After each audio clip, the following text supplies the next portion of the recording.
One of the more enlightening aspects of Norse astrology is studying how the planets affect human history.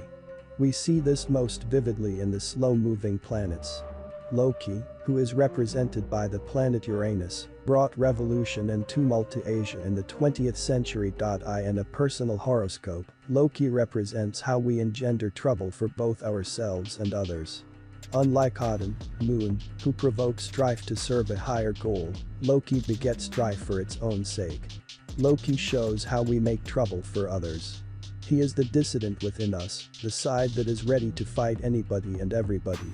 Loki indicates how we rebel against people, institutions, and life itself. He reveals how we ignore or defy societal roles and customs. He represents our desire to tear down stifling organizations and structures. Sometimes Loki represents the revolutionary breakthrough that we need to achieve something greater. Loki is the catalyst for change, be it good or evil.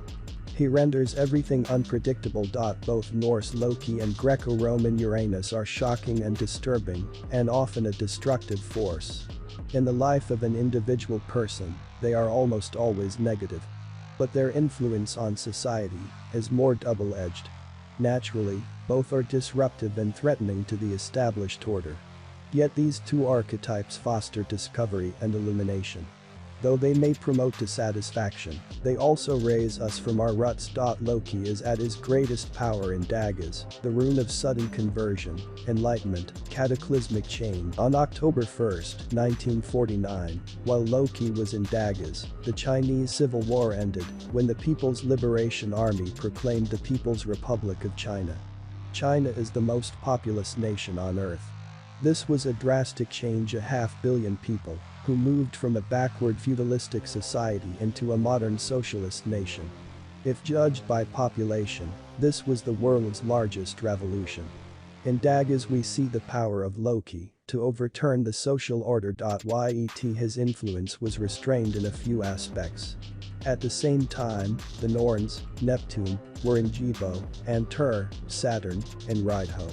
The Norns in Jibo emphasized the restraints of formal contracts and personal relationships among people.